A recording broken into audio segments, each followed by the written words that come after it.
Hello student and welcome to the new session, new video of our module quality equation.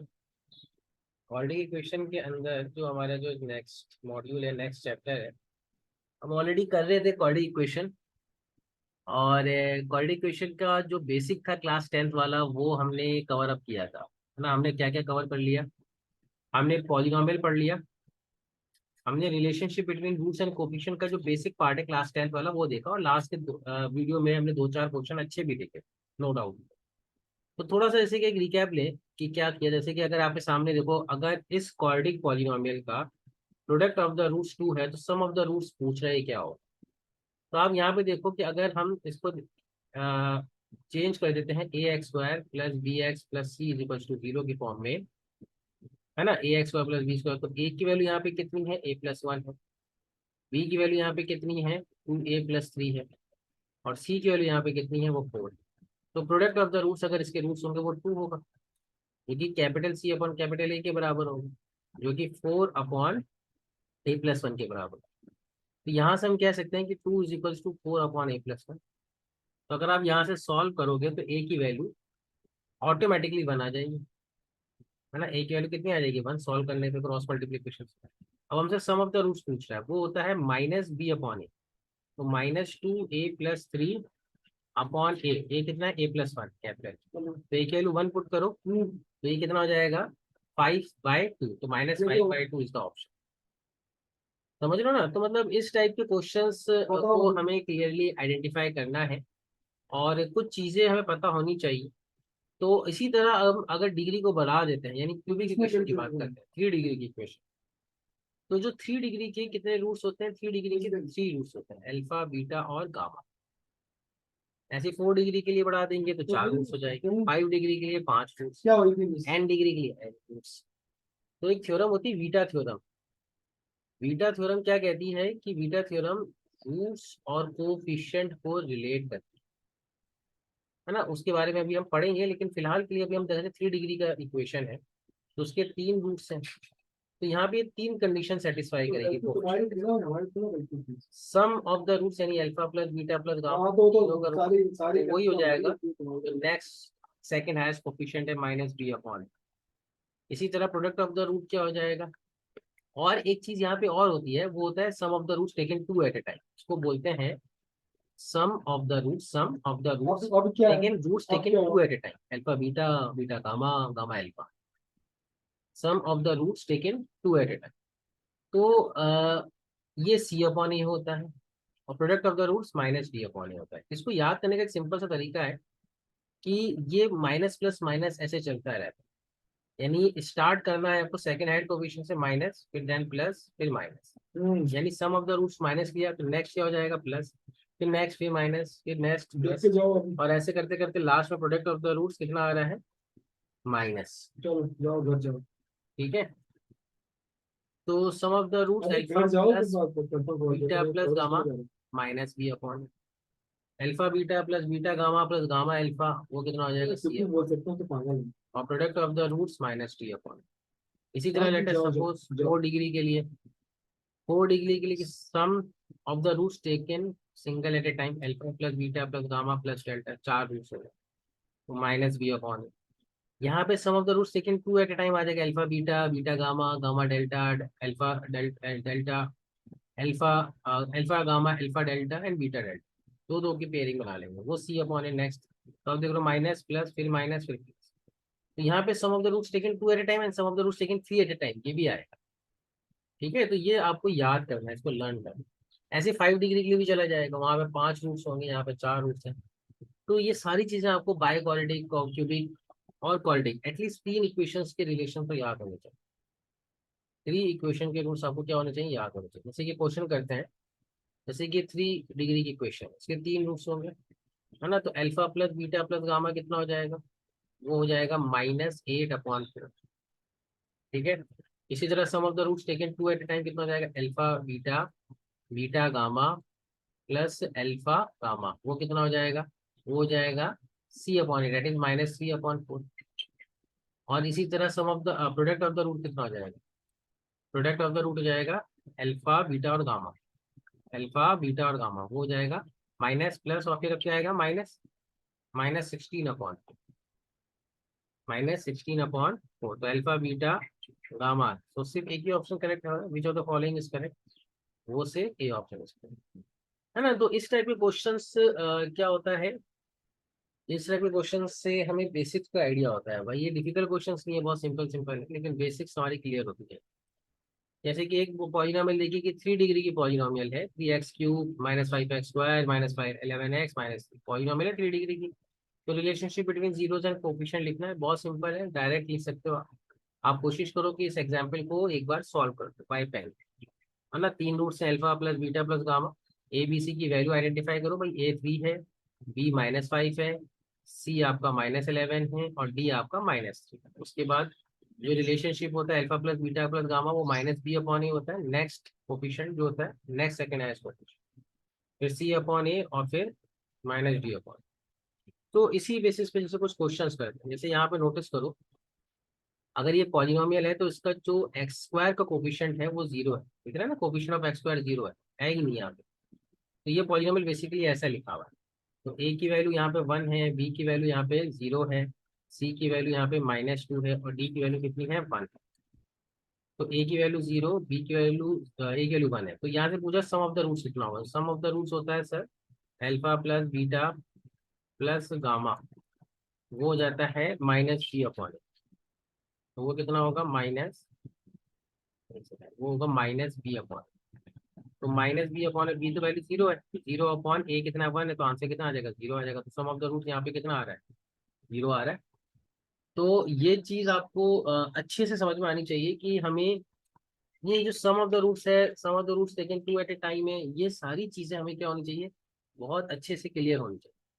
जितनी अच्छे से clear होंगी, यानी जितने अच्छे से ये रिलेशन याद होंगे रूट्स और कोफिशिएंट का, क्वेश्चन सॉल्विंग स्किल बढ़ती चली जाएगी। यानी ये समझ में आ जाएगा कि हाँ सर क्वेश्चन जल्दी से सॉल्व कैसे होता है, इक्वेशंस को फॉर्म करना आ जाएगा और मैच्योरिटी बढ़ती जाएगी। यानी जितना ज्यादा मैथ्स को आप सॉल्व करोगे, आपकी मैच्योरिटी क्या होती जाएगी, बढ़ती चली जाएगी। ठीक है, तो क्वेश्चन को सॉल्व करना सीखेंगे तो बेटर है।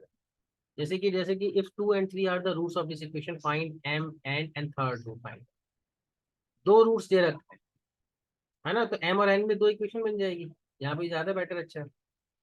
तो टू का क्यूब डालोगे और यहाँ पे 2² × m -13 × 2 + n, ये पहली इक्वेशन हमें मिल जाएगी यहाँ से। ठीक है, और दूसरी इक्वेशन 2 का क्यूब 3 डाल के मिलेगी, 2 × 3 का क्यूब +3² × m -13 × 3 + n, ये दूसरी इक्वेशन मिलेगी। इन दो इक्वेशन m और n में इक्वेशन इसको सॉल्व कर लोगे तो m और n आ जाएगा।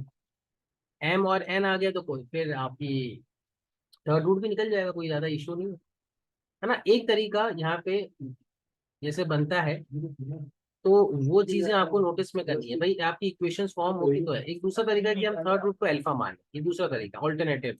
भाई ये तरीके में क्या हो जाएगा, m और n सॉल्व हो जाएगा। तो मैं कर देता हूँ, 2 × 4 = 8 × 16 एंड ये हो जाएगा 4m और ये हो जाएगा 13 × 2 = 26। तो ये हो जाएगा 16 - 26, तो जाएगा 4m + n = 26 - 16 दैट इज 10।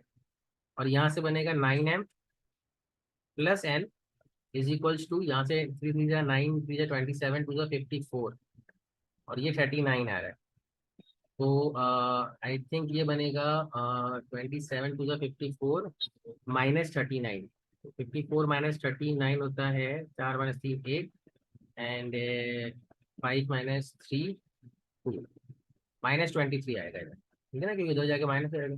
54 -39 यही होगा ना, नहीं सॉरी 14 - 9 5 और 4 - 3 1 15 होता है, रियली सॉरी, -15 होता है। कैलकुलेशन उल्टी कर दी, -15। तो अब आप इन दोनों क्वेश्चन को सब्ट्रैक्ट कर दो। सब्ट्रैक्ट करेंगे तो n एलिमिनेट हो जाएगा, है ना। तो 4m - 9m -5m होगा और ये आपका 25 हो जाएगा। तो m की वैल्यू यहाँ पे कितनी आ जाएगी -5, है ना। m की वैल्यू -5 आ भी रही होगी, आप देखोगे सॉल्व करके तो ये m की वैल्यू -5 ही आ रही होगी। जस्ट चेक इट, ये -5 ही। अच्छा, एक तरीका जो मैं बता रहा हूँ कि थर्ड रूट को आप क्या मान लो अल्फा, एक रूट को आप अल्फा मान लो, तो सम ऑफ द रूट से ये पहली इक्वेशन बनेगी।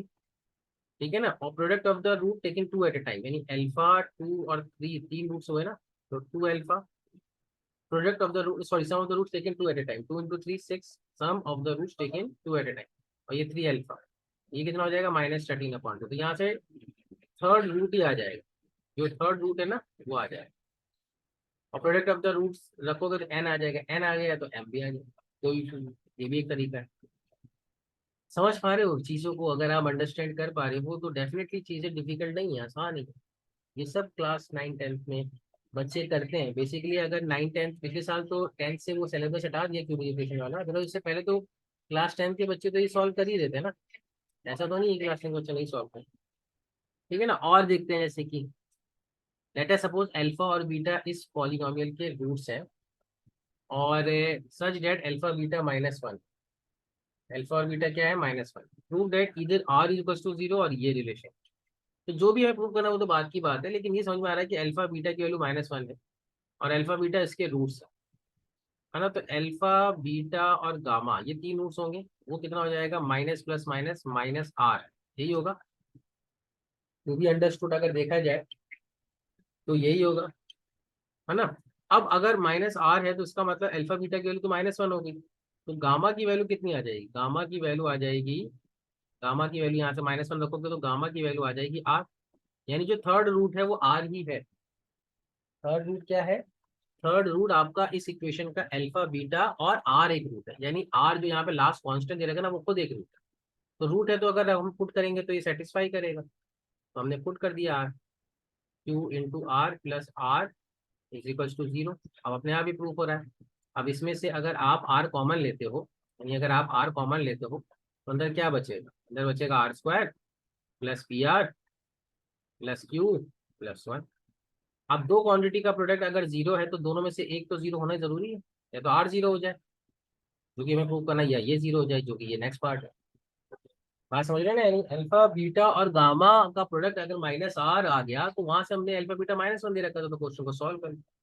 अच्छा एक चीज हमेशा याद रखना कि whenever we are finding or proving some condition and during the procedure we get some value of some root, always make it satisfy the equation, ये चीज हमेशा याद रखना। यानी जैसे इस क्वेश्चन में किया है कि हम कुछ क्वेश्चन को इक्वेशंस बनाई, उसको सॉल्व कर रहे थे, और पुट करके जब हमने वैल्यूज निकाली तो एक रूट आ गया हमारे पास, क्या आ गया, एक रूट आ गया कि गामा एक आर रूट है, तो क्वेश्चन कह रहा है कि हमेशा ये करना कि आगे बढ़ने से पहले उस रूट को उस इक्वेशन में जरूर डालना, है ना। अगर एक रूट आ जाता है तो कोई कंडीशन और मिल जाएगी आपको, सेटिस्फाइंग कंडीशन आपको क्या मिल जाएगी, एक नई कंडीशन आपको फॉर्म में मिल जाएगी।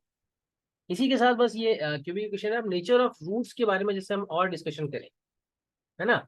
तो नेचर ऑफ रूट जो क्वाड्रेटिक इक्वेशन था, ax² plus bx plus c, ये जो क्वाड्रेटिक इक्वेशन थी, इस इक्वेशन के दो रूट्स होते हैं। इस इक्वेशन के दो रूट्स को हम कैसे निकालते हैं, इस इक्वेशन के दो रूट्स को हम क्वाड्रेटिक फॉर्मूला से निकालते हैं। क्वाड्रेटिक फॉर्मूला से हम निकालेंगे, क्वाड्रेटिक फॉर्मूला में क्या होता है, एक डिस्क्रिमिनेंट होता है ना। क्वाड्रेटिक फॉर्मूला क्या होता है, -b plus minus root of d upon 2 है, यही होता है फॉर्मूला। तो इस d के साइन के ऊपर, यानी d पॉजिटिव हो, 0 हो या नेगेटिव, उसके ऊपर रूट का नेचर डिसाइड होगा। रूट का नेचर मतलब कि रूट रियल होगा या नॉन रियल होगा, है ना। तो अगर ये d नेगेटिव हो जाता है तो ऑब्वियस सी बात है कि square root of negative quantity defined ही नहीं होती है। Square root of negative quantity क्या नहीं होती है, डिफाइंड ही नहीं होती है। तो जब square root of negative quantity defined नहीं होती है तो रियल रूट्स होगा ही नहीं। तो इसीलिए हम कहते थे कि ये d greater than 0, d equals to 0 और d लेस देन 0, क्लास 10 में पढ़ते थे। तो यहाँ से हम कहते थे कि टू रियल डिस्टिंक्ट रूट्स आते हैं। कितने आते हैं, टू रियल डिस्टिंक्ट रूट्स। और d इक्वल्स टू 0 में क्या हो जाता था, इक्वल्स टू 0 पे हम बोलते थे रियल रूट्स हैं लेकिन इक्वल होते हैं, है ना। और नॉन रियल रूट्स कह देते थे कि अगर रूट्स जो है नेगेटिव आ जाए तो नॉन रियल रूट्स होते हैं। अब ये हम बाद में पढ़ेंगे कि ये कॉम्प्लेक्स रूट्स क्या होते हैं। कॉम्प्लेक्स रूट्स को हम बाद में पढ़ेंगे, है ना। फिलहाल के लिए बस ये याद रखें। अच्छा एक चीज इसमें ये याद रखनी है, एक स्टेप हमेशा याद रखना कि अगर डी पॉजिटिव है ना, डी पॉजिटिव है, और डी पॉजिटिव है, और तो इसका मतलब क्या होगा, डी पॉजिटिव है तो आपके डिस्टिंक्ट रूट्स आएंगे। डिस्टिंक्ट रूट जो आ रहे हैं ना, अलग अलग वाले जो रूट्स आ रहे हैं, वो जो डिस्टिंक्ट रूट्स हैं वो दो तरह के हो सकते हैं, बहुत ध्यान से समझो, है ना। जैसे कि एक पॉलिनोमियल है, उसके रूट्स आपके आ गए, जैसे कि later suppose ax² plus bx है, प्लस सी है, तो डिस्टिंक्ट रूट से एक हो सकता है 2 और 3। ये कहलाते हैं रैशनल रूट्स। क्या कहलाते हैं? Rational roots. ये बात समझना। और एक डिस्टिंक्ट हो सकते हैं इरेशनल टाइप के, जैसे एक रूट 2 आ गया, है ना। तो क्वाड्रेटिक पॉलिनोमियल के रूट्स, क्वाड्रेटिक पॉलिनोमियल के रूट्स अगर इरेशनल है तो डेफिनेटली वो कॉन्जुगेट पेयर की फॉर्म में एग्जिस्ट करते हैं। ये बात समझना। लेकिन वो तब होगा जब उसका जो, जैसे कि आप समझो इस चीज को, जो मैं समझा रहा हूँ प्लीज मेक श्योर कि आपको समझ में आए। अदरवाइज यहाँ से ना बहुत अच्छे अच्छे क्वेश्चंस बनते हैं और बच्चे क्या है बेसिक्स नहीं जानते होते हैं, तो क्वेश्चन को डिफिकल्ट लग रहे होते हैं, हालांकि वो बहुत एक लाइन के क्वेश्चन होते हैं, कुछ सेकंड्स के क्वेश्चन होते हैं। तो मैं क्या बोल रहा हूँ यहाँ पे, इसको थोड़ा समझते हैं। इसमें हम भले ही टाइम ले लें, लेकिन ये समझना बहुत जरूरी है कि a x square plus b x plus c, ठीक है ना। तो हम ये कह रहे हैं कि अगर इसके रूट्स, इसका जो डी है वो पॉजिटिव आ जाए, यानी greater than zero, not equal to zero, positive, तो रूट्स दो तरह के बन सकते हैं। अब यहाँ से हम दो कैटेगरी बना रहे हैं। दो रूट्स बन सकते हैं, एक तो रैशनल रूट्स हो सकते हैं। क्या हो सकते हैं? रैशनल। और दूसरे रूट्स बन सकते हैं इररेशनल। तो रैशनल रूट्स कुछ भी हो सकता है, जैसे एक रूट हो गया 2/3, एक हो गया 1/7, कुछ भी रूट्स हो सकता है, जैसे एक रूट 2 हो गया, दूसरा 3 हो गया। रैशनल रूट्स तो कैसे भी हो सकता है। इररेशनल रूट्स अगर बनते हैं ना, जैसे कि अगर हमने बोला कि एक रूट बन रहा है अल्फा या प्लस रूट बीटा, ऐसा सपोज एक रूट, ये इररेशनल क्वांटिटी, तो दूसरा रूट इसका कॉन्जुगेट पेयर होगा अल्फा माइनस रूट बीटा। यानी अगर एक रूट 2 - रूट 3 है, तो दूसरा रूट 2 + रूट 3 होगा ऑटोमेटिकली। अगर सिर्फ एक रूट गिवन है तो ऑटोमेटिकली दूसरा रूट आपको पता है, लेकिन रूट्स क्या होने चाहिए? रैशनल। लेकिन इस कंडीशन को फुलफिल करने के लिए सिर्फ डी पॉजिटिव होना काफी नहीं है, एक कंडीशन और लगती है, वो बच्चे भूल जाते हैं। और वो ये है कि ए बी सी जो है ना, वो रैशनल होना चाहिए, वो इरेशनल नहीं होना चाहिए, यानी कोफिशिएंट रैशनल होना चाहिए। यानी अगर ऐसी क्वाड्रेटिक इक्वेशन है ना, root 2x² plus 5x plus 5√2x, 5√2 से लेकर सपोज, है ना, तो ऐसी क्वाड्रेटिक इक्वेशन के रूट्स इरेशनल भी होना तो जरूरी नहीं कॉन्जुगेट पेयर के फॉर्म में। बहुत ध्यान से समझना इस बात को। यानी मैंने क्या बोला कि डी पॉजिटिव हो, डी पॉजिटिव के साथ साथ जो एबीसी है, जो कोफिशिएंट है क्वाड्रेटिक पॉलिनोमियल के, उस कोफिशिएंट भी रैशनल होने चाहिए। अब डी अगर पॉजिटिव है और अगर उसकी कोफिशिएंट भी रैशनल है, तो इररेशनल रूट्स कॉन्जुगेट पेयर की फॉर्म में एग्जिस्ट करते हैं। यही चीज यहाँ पे एक्सप्लेन करी है पहले point. Real and distinct roots, and if D is not a perfect square and A B is belonging to a rational quantity. Not a perfect square मतलब डी के रूट्स क्या हो गए? रैशनल हो गए, तो रूट्स कॉन्जुगेट इरेशनल हो। यानी एक रूट अगर 2√2 है तो दूसरा -√2 है। बच्चे फिर हमेशा ये सोचते हैं कि सर एक रूट अगर √2 आ गया, दूसरा -√2 ही होगा ना। नहीं भाई, वो तब है जब इसके कोफिशिएंट भी क्या हो? रैशनल। ए बी सी भी रैशनल, है ना, ए बी एटलीस्ट रैशनल। अगर ए बी रैशनल नहीं है तो फिर रूट्स कॉन्जुगेट पेयर की फॉर्म में एग्जिस्ट करेंगे, ठीक है ना। सॉरी, नहीं, जरूरी नहीं करेंगे। ठीक है, ये चीज समझ में आ रही होगी। बाकी ये वाला पार्ट हम जब कॉम्प्लेक्स नंबर पढ़ेंगे तो हम डिटेल में डिस्कस करेंगे, है ना। जैसे कि क्वेश्चन करते हैं कि consider to quadratic equation, consider to quadratic equation x² - 2x, तो इसका डी कितना आ जाएगा? इसका डी आ जाएगा 4 - 4 दैट इज इक्वल टू 0। तो इसके क्या हो जाएंगे? इक्वल रूट्स हो जाएंगे। और इसका रूट कितना आ जाएगा? 36 - 4 × 5। तो इसका इक्वल रूट्स नहीं होंगे, इसके डिस्टिंक्ट रूट्स होंगे। तो सिर्फ किसमें इक्वल रूट्स आ रहे हैं? पहले वाले में इक्वल रूट्स। सिर्फ पहले वाले में क्या बन रहा है? Equal roots. ठीक है ना। और क्वेश्चन करते हैं। नेचर ऑफ रूट्स हमें डिस्कस करना है। तो b² यानी 7 का स्क्वायर कितना हो जाएगा? 49 -4 × 6 यानी 4ac। तो कर लेते हैं, 4 × 6 = 24, 2 × 48, तो 1 आ रहा है। तो ये क्या होगा? रियल एंड डिस्टिंक्ट होगा, रियल एंड डिस्टिंक्ट रूट्स होंगे इसका। ठीक है ना, रूट्स रियल एंड डिस्टिंक्ट यानी अनइक्वल रूट्स होंगे। सिंपल चीजें हैं, बस एप्लीकेशन आपको समझ में आना चाहिए। जैसे इसका डी देखते हैं, तो b² यानी 16 -4 × 3 × 6, तो 4 × 6 = 24, तो ये लेस देन 0 आ रहा है। तो लेस देन 0 आ रहा है तो नो रियल रूट्स। इमेजिनरी क्या होता है? वही नॉन रियल। इमेजिनरी का मतलब नॉन रियल होता है ना। तो एक इमेजिनरी यानी एक नॉन रियल और एक रियल, ऐसा हो सकता है क्या? नहीं, रियल रूट्स ही नहीं है, रियल नंबर के अंदर रूट्स नहीं बनेंगे। हाँ, कॉम्प्लेक्स नंबर बन सकते हैं, वो हम बाद में पढ़ेंगे। तो डी नेगेटिव के बारे में अभी हमने ज्यादा डिटेल नहीं किया, बस ये बता सकते हैं कि इसके नॉन रियल रूट्स हों। उसके ऊपर जो डिटेल डिस्कशन है वो कॉम्प्लेक्स नंबर से स्टार्ट हो। ठीक है, जैसे कि क्वेश्चन करते हैं। अब देखो यहाँ पे कह रहा है ए बी सी रियल है, रियल है, ये नहीं कह रहा है कि रैशनल है कि रैशनल है। ये चीज आपको देखनी होती है। अफसोस सब ये क्या करनी होती है आपको, आपको खुद इन चीजों को जज करते हुए चीजों को आइडेंटिफाई करना होता है। ए बी सी क्या है? रियल नंबर की क्वांटिटी है, रैशनल भी हो सकती है, रैशनल भी हो सकती है। तो ये कह रहा है कि find the nature of the roots of the following equation. यानी इस इक्वेशन का नेचर ऑफ द रूट्स निकालना। तो वो कितना हो जाएगा, बी स्क्वायर यानी ए प्लस बी प्लस सी का होल स्क्वायर -4 × 3 मल्टीप्लाइड बाई जो कांस्टेंट है बी सी प्लस सी ए प्लस ए। तो इसको हम सिंप्लीफाई करते हैं तो ये कितना हो जाएगा 4, -2 का स्क्वायर 4 और ये 4। तो 4 को हमने क्या किया, कॉमन बाहर निकाल लिया। तो अंदर बचा ए प्लस बी प्लस सी का होल स्क्वायर, ये बच रहा है। और ये क्या बच रहा है, -3 times B C plus A C plus A B. ठीक है, तो अब यहाँ पे आप सिंप्लीफाई करो इसको, तो ये हो जाएगा a square plus B square plus c square. ठीक है, a square plus B square plus c square plus 2ab, ये फॉर्मूला बनता है a plus b plus c का, प्लस 2bc प्लस 2ac। और ये हो जाएगा -3bc -3ac -3ab, ये बन गया। तो अगर आप यहाँ पे देखोगे तो ये बनेगा a square plus B square plus c square -ab -bc and -ac, यही बन रहा है। इसके बारे में हम पहले से जानते हैं, यानी ये जो एक्सप्रेशन है इसको हम सिंप्लीफाई करके अच्छे से ये चीज लिख सकते हैं, ये हम पहले से जानते हैं। ये हमने क्लास 8 की जो पॉलिनोमियल है ना, वहां पे हमने इसको प्रूव भी किया था क्लास 8 के अंदर कि a square plus B square plus c square जो है a square plus B square plus c square -ab -bc -ac को आप क्या करो, ऊपर नीचे 2 से मल्टीप्लाई और डिवाइड करो। ये क्लास 8 में एक एनसीईआरटी के अंदर क्वेश्चन है, बाकायदा आप प्रूव कर जाके चेक कर सकते हैं।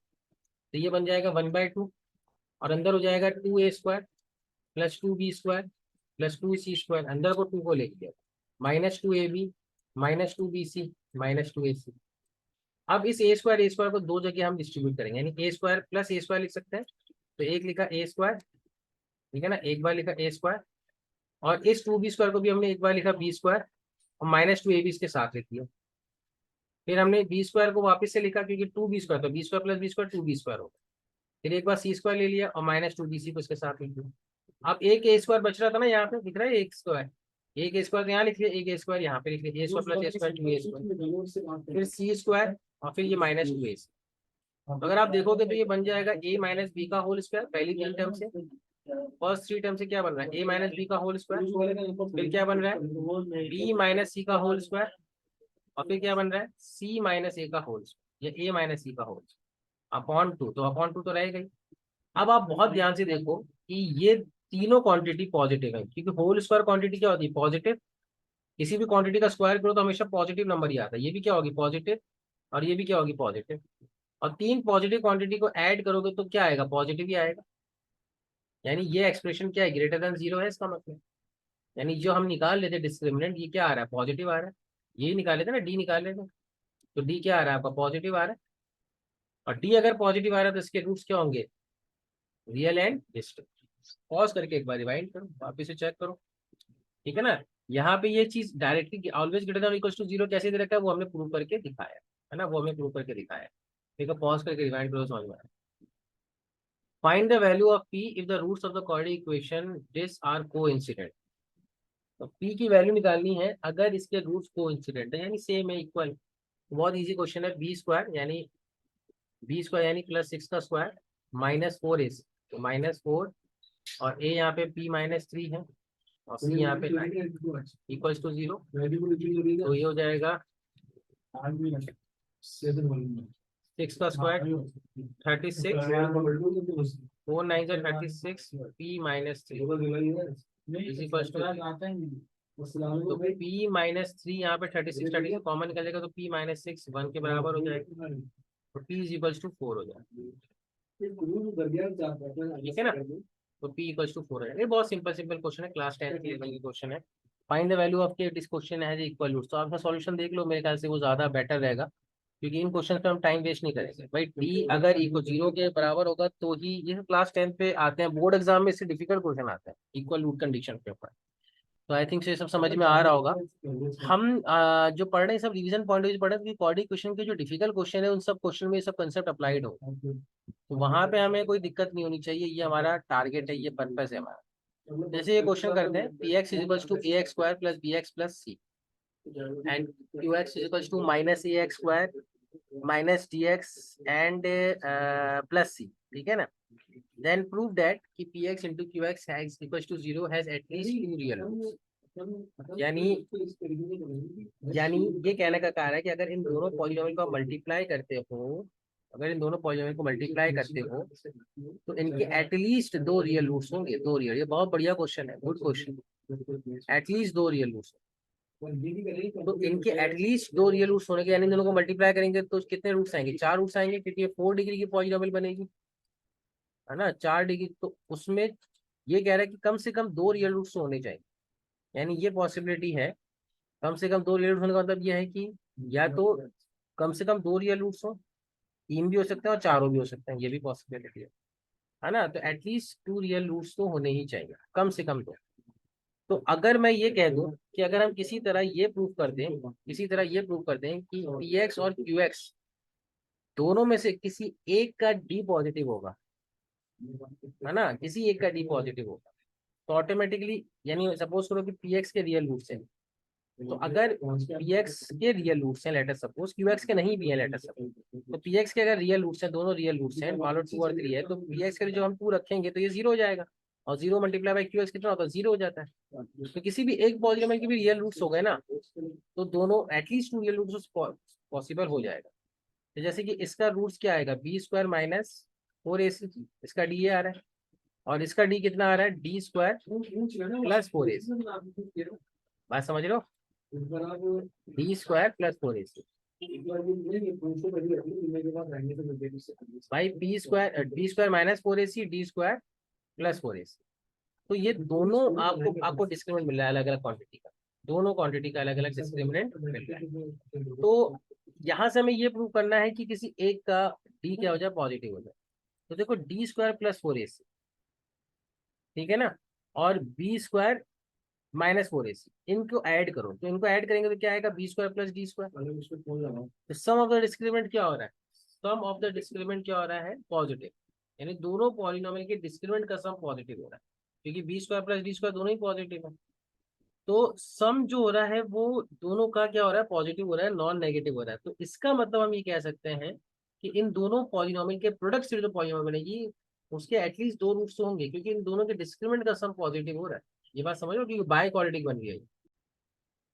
ठीक है, एक और क्वेश्चन करते हैं। लेट अस सपोज एक हमारे पास क्वेश्चन है कि if the one root of the equation is 4 then while the equation has equal roots, यानी इसका एक रूट तो 4 है, इस पॉलिनोमियल का, इस पॉलिनोमियल का एक रूट तो 4 है, और इसका इक्वल रूट्स है। तो एक रूट 4 है तो पी की वैल्यू यहाँ से निकल जाएगी।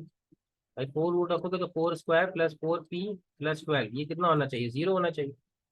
तो पी की वैल्यू निकल जाएगी, और यहाँ से इक्वल रूट की कंडीशन लगा दोगे तो क्यू की वैल्यू भी निकल जाएगी। तो बहुत सिंपल क्वेश्चन है ना। अगर इक्वल रूट्स हैं तो एक रूट तो निकल जाएगा ना, अभी गेटिंग इट, एक रूट तो निकल जाएगा इक्वल रूट से। तो ये क्वेश्चन भी हो जाएगा, सॉरी ये क्वेश्चन, ये वाला क्वेश्चन भी हो जाएगा।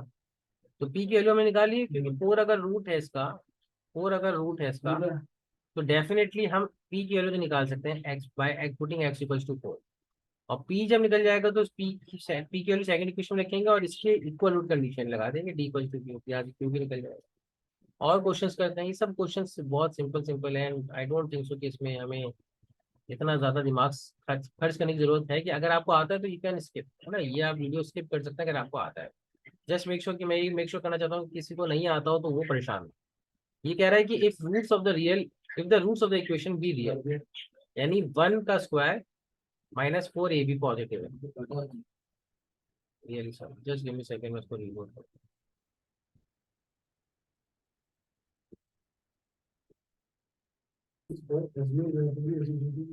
ठीक है, if the roots of the equation be real है तो इसका डी जो होगा, डी वो क्या होगा? पॉजिटिव होगा, माइनस 4ab, ये क्या होगा? पॉजिटिव क्वांटिटी होगी। यानी हम यहाँ से ही कह सकते हैं कि 4ab की वैल्यू लेस देन 1 होगी। 4ab को इधर ले जाओगे तो लेस देन 1 हो जाएगी, दोनों तरफ प्लस 4ab कर दो, है ना। अब ये कह सकते हैं कि एंड अनइक्वल है ना, तो and then roots of the equation will be, तो इसको देखो इसका डी कितना हो जाएगा? तो -4ab होल स्क्वायर करो, -4a into c, ये होगा, ये चेक करना है हमें। तो ये कितना हो जाएगा? 4 का स्क्वायर 16, तो 4 कॉमन निकल जाएगा, तो यहाँ से अंदर बचेगा 4ab और यहाँ पे बचेगा -1। तो 4ab -1 क्या है? यहाँ से 4ab -1। अगर इस कंडीशन को हम देखें, इसको ही हम आगे बढ़ाएं तो 4ab -1 क्या है, लेस देन 0 है। तो 4ab -1 है, लेस देन 0, तो ये भी क्या होगा, लेस देन 0। तो रूट्स क्या आ रहे हैं, इमेजिनरी, नॉन रियल। भाई रैशनल, इरेशनल और रियल तो रियल क्वांटिटी होती है ना, तो इमेजिनरी रूट्स आ रहे हैं। As simple as that, very simple question होता है। ठीक है ना, ये चीजें आपको क्लियर होनी चाहिए। आगे बढ़ते हैं। जैसे form cord equation with rational coefficient दे रखा है, रैशनल कोफिशिएंट है तो रूट कॉन्जुगेट पेयर के फॉर्म में एग्जिस्ट करेंगे। तो अगर एक रूट आपका दे रखा है √3+1, एक रूट आपका √3+1 दे रखा है, तो दूसरा रूट से ऑटोमेटिकली आपका आ जाएगा। दूसरा रूट कितना हो जाएगा भाई, -√3+1, यानी जो कॉन्जुगेट पेयर की फॉर्म में है उसको आपको क्या करना है, ऐसे लिखना है, -√3+1 आ जाएगा। ठीक है ना, ये समझ में आ रहा है। एक रूट अगर √3+1 है, दूसरा -√3+1 है, तो सम ऑफ द रूट कितना हो जाएगा, सम ऑफ द रूट 0 हो जाएगा। और प्रोडक्ट ऑफ द रूट कितना हो जाएगा, 1² -3, √3 का स्क्वायर, a² - b² से a+b × a-b, तो 1 -3 हो जाएगा। तो प्रोडक्ट ऑफ द रूट -2 आ जाएगा। तो x² - 0x -2, ये वो पॉलिनॉमियल है, x² -2। ठीक है ना, यानी इस पॉलिनॉमियल का आंसर कितना होगा भाई, सम ऑफ द रूट्स निकाल लिया, प्रोडक्ट ऑफ द रूट्स निकाल लिया, तो x² माइनस, अच्छा यहाँ पे sum of the roots sorry +2 आ रही है, कैंसिल होकर 1 + 1 रूट होगा, मैंने गलत निकाला है यहाँ पे। सम ऑफ द रूट सबके सब कैंसिल नहीं हो रहा है, sorry, sum of the roots कितना हो रहा है, 2 हो रहा है, रियली सॉरी, तो -2 है सर। ठीक है, और क्वेश्चन करते हैं। हमें क्वाड्रेटिक पॉलीनॉमियल बनानी है जिसके रूट्स क्या हो, जिसका एक रूट √3+1 है। ये वाला तो कर लिया है ना हमने, ये वाला क्वेश्चन हमने कर लिया। फिर हमें नेक्स्ट क्वेश्चन करना है, और वो है, इसका ए पार्ट हमने कर लिया है, जो बी पार्ट है वो देखो। बी पार्ट था क्या इसका, हाँ, evaluate X value of x³ + 3x² + 2 at x = 1 + √3। तो इसकी वैल्यू हमें इवेल्युएट करनी है एट x = 1 + √3। तो x + 1 + √3 के ऊपर हमें वैल्यू इवेल्युएट करनी है। तो बेस्ट तरीका ये होता है इन चीजों को, कि जो भी पॉलीनॉमियल बनी है ना, यानी एक ऐसी पॉलीनॉमियल से डिवाइड कर दो उसको जिसके रूट्स x = 1 + √3 और x = 1 - √3। ऐसे डिवाइड करने से क्या होगा, यानी अगर हमें पॉलीनॉमियल का कंसेप्ट पता है, लेट अस सपोज अगर हम इस चीज को देखें ऐसे, कि हमारे पास एक पॉलीनॉमियल है px, उसको अगर हम dx से डिवाइड करें तो एक क्वोशिएंट बनता है और एक रिमाइंडर बनता है ना। तो लेट अस सपोज हमारे पास जो पॉलीनॉमियल है वो है x³ और क्या थी इसमें, x³ + 3x² + 2, x³ प्लस, तो पॉलीनॉमियल क्या है, x³ + 2x² है क्या, 3x² है, x³ + 3x² + 2, तो x³ + 3x² + 2। इस पॉलीनॉमियल को लेट अस सपोज हम उस पॉलीनॉमियल से डिवाइड करते हैं जो अभी हमने बनाई है। क्यों, क्योंकि उसके रूट्स क्या है, 1 + √2 एंड 1 - √3। भाई इसका एक रूट 1 + √3 है, तो दूसरा 1 - √3 है, और sum of the root and product root से पॉलीनॉमियल क्या बनाई है, x² - 2x - 2, यही बनाई है ना। तो हम इसको डिवाइड करते हैं, x² - 2x - 2। ठीक है, तो एक क्वोशिएंट आएगा, डेफिनेटली एक क्वोशिएंट आएगा, और एक क्या आएगा, रिमाइंडर आएगा। अब यहाँ से हम क्या करेंगे, पॉलीनॉमियल की वैल्यूज के हम फाइंड करेंगे, है ना। इसका रूट्स मान लेते हैं अल्फा है, क्या रूट है, अल्फा और बीटा, दो रूट्स से 1 + √3 और 1 - √3 इसके रूट्स से। तो अगर मैं x की वैल्यू अल्फा डालता हूँ, यानी 1 + √3 डालता हूँ, यानी x की वैल्यू क्या डालता हूँ, 1 + √3, यही हमें पूछ रहा है इसकी वैल्यू। तो x की वैल्यू अगर हम अल्फा डालते हैं यहाँ पे, तो जो भी वैल्यू ऑफ द पॉलीनॉमियल होगी, यानी p ऑफ 1 + √3 जो भी होगा, p ऑफ 1 + √3 जो भी होगा, वो किसके बराबर होगा, वो यहाँ पे अल्फा डालेंगे। यहाँ पे जैसे मैं अल्फा डाल रहा हूँ तो ये क्या हो रहा है, 0 हो रहा है। यहाँ पे जो मैं अल्फा डाल रहा हूँ क्या हो रहा है, 0 हो रहा है। और क्वोशिएंट आएगा फिर, क्योंकि अल्फा इसका रूट है, 0 हो जाएगा, और रिमाइंडर। यानी हम ये कह सकते हैं कि ये जो वैल्यू ऑफ द पॉलीनॉमियल है किसके बराबर है, वैल्यू एट x = 1 + √3 वो किसके बराबर है। तो इस पॉलीनॉमियल से अगर आप इसको डिवाइड कर दोगे ना, x² - 2x - 2 से x³ + 3x² + 2 को डिवाइड कर दोगे, तो जो रिमाइंडर होगा ना वही आपका वैल्यू ऑफ द पॉलीनॉमियल है। अब ये डिवाइड करना आप जानते हो, ये डिवाइड आप कर सकते हो। तो हमने क्या किया, x³ - 2x - 2 से x³ + 3x² + 2 से डिवाइड किया, तो हमारे पास क्या आया, हमारे पास आया क्वोशिएंट x + 5, जो हमें मतलब नहीं है, हमें तो रिमाइंडर से मतलब है, 12x + 12। तो रिमाइंडर आ रहा है 12x + 12। तो अगर हम यहाँ पे x की वैल्यू 1+√3 डालेंगे तो ये चीज जीरो हो जाएगी ना, क्योंकि यही तो हमारा, इसी के तो 1+√3 रूट्स थे। और यहाँ पे हम 1+√3 डालेंगे तो कितना आएगा, 12 इंटू 1+√3, और ये मल्टीप्लाइड हो जाएगा। बात समझ रहे हो आप? तो आई थिंक इससे ये चीजें क्लियर बनेंगी डेफिनेटली, आई होप सो। ठीक है, इस चीज को हम ऐसे कवर अप कर सकते हैं। तो अगर आपको ये समझ में आ रहा है तो ये एक स्टैंडर्ड क्वेश्चन बन जाता है वैल्यू निकालने के लिए। यानी ये क्वेश्चन से हमें बहुत सारे क्वेश्चन सॉल्व कर सकते हैं, और ये आपको आना चाहिए। यानी अगर आपसे ये पूछा जाता है, देखो ये समझना अब इस चीज को, अब हम जनरलाइज कर रहे हैं इस चीज को। अगर एक पॉलिनोमियल है पी एक्स, और आपको ये पूछा जाता है कि इसकी value X is equal to, यानी एब्सर्ड सी स्टेटमेंट देते हैं, एक्स इज इक्वल टू 2+√5 पे निकालो। तो बेसिकली मालूम है क्या कह रहा है, कि इस पॉलिनोमियल को आप x+2√5 और 2 - √5 जिसके रूट्स हो, उस पॉलिनोमियल से इसको डिवाइड करो, और जो रिमाइंडर आएगा, जो भी रिमाइंडर आएगा ना, उसके अंदर आपको 2+√5 पुट करना है। ये मतलब है, अगर आपको ये समझ में आया। और ये जो डिस्कशन हमने किया था यहाँ पे, ये जो डिस्कशन हमने यहाँ पे किया है, लेटर सपोज ये वाला, ये डिस्कशन अगर आपको समझ में आया है, कि जिसको बोलते हैं हम डिवीजन एल्गोरिदम, ये डिवीजन एल्गोरिदम वाला अगर डिसीजन आपको समझ में आया और आप अच्छे से इसको पुट ऑन कर पा रहे हो, तो ये चीजें क्लियर हो। ठीक है ना? अब हम आप बात कर लेते हैं कुछ और चीजों की, जो कि डेफिनेटली आपको काफी हेल्प करने वाली है क्वाड्रेटिक पॉलीनोमियल के क्वेश्चंस को सॉल्व करने के लिए। तो जैसे कि ax² + bx + c = 0 एक आइडेंटिटी है।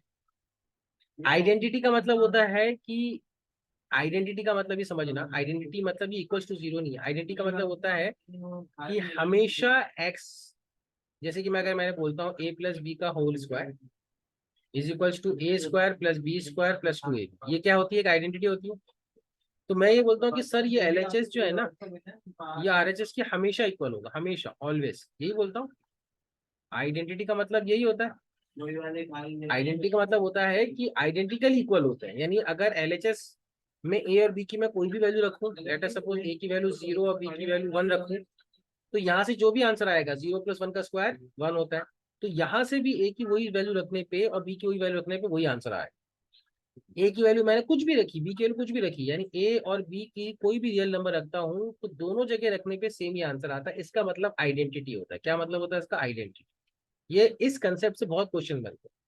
तो अगर ऐसा ही कह रहा है कि अगर ये आइडेंटिटी, तो इसका मतलब LHS जो भी हो, वो हमेशा RHS 0 के बराबर होगा। ax² + bx + c हमेशा क्या होगा, सारी रियल वैल्यूज के लिए, सारी रियल वैल्यू ऑफ एक्स के लिए, एक्स की आप कोई वैल्यू रखो, ABC की आप कोई भी वैल्यू रखो, हमेशा वो 0 होगा। तो हम ये कह सकते हैं ऐसा कब हो सकता है, ऐसा हमेशा तो पॉसिबल नहीं है। जैसे अगर मैंने बोला कि 2x² - 3x + 4 एक पॉलिनोमियल है, तो आप बोलोगे सर ये हमेशा तो 0 नहीं होती है, ये सिर्फ दो ही जगह 0 होती है। इसके कितने रूट्स हैं, अल्फा और बीटा, यानी इस पॉलीनोमियल के कितने रूट्स हैं, अल्फा और बीटा, और ये पॉलीनोमियल सिर्फ अल्फा और बीटा पे 0 होती है। लेकिन अगर मैं ये कह रहा हूँ आइडेंटिटी है, तो इसका मतलब ये और भी जगह 0 होती है। तो इसका मतलब ये होता है बच्चों कि इसका मतलब इसके कोफिशिएंट ही 0 है, तभी ऐसा पॉसिबल है। यानी ABC अगर 0 हो जाए तो हमेशा ये क्या हो जाएगा, आइडेंटिटी हो जाएगी। बात समझ रहे हो ना, आइडेंटिटी हो जाएगी। तो इससे हम एक निष्कर्ष निकाल सकते हैं।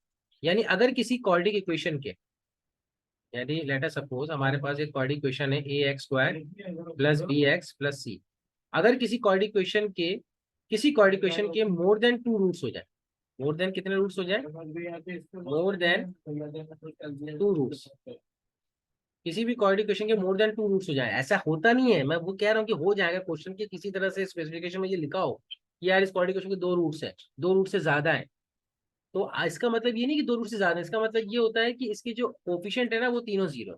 इसका मतलब ये होता है इसके जो कोफिशिएंट है, यानी जो कोफिशिएंट है, कांस्टेंट है, वो सब तीनों 0, तभी ऐसा पॉसिबल है।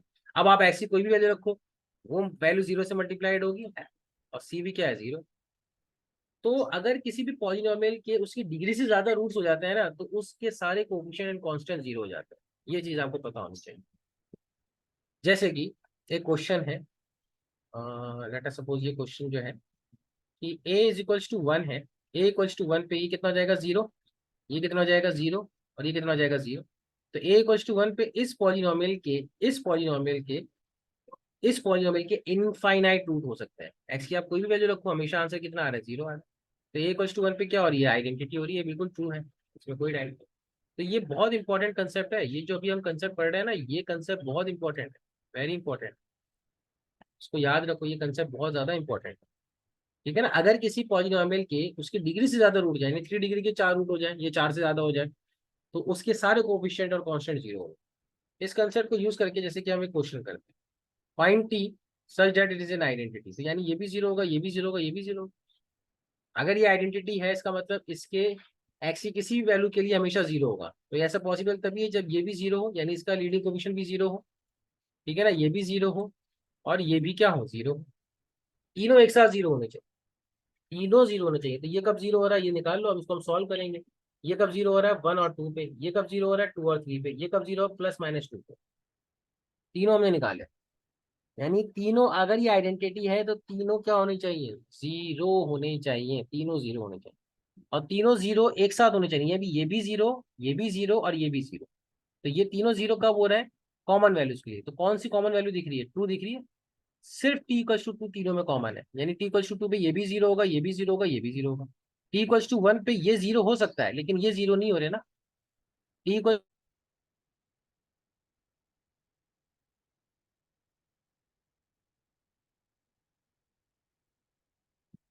t = 3 पे पहला वाला सेकंड वाला जीरो हो सकता है, लेकिन पहला और दूसरा नहीं हो रहा।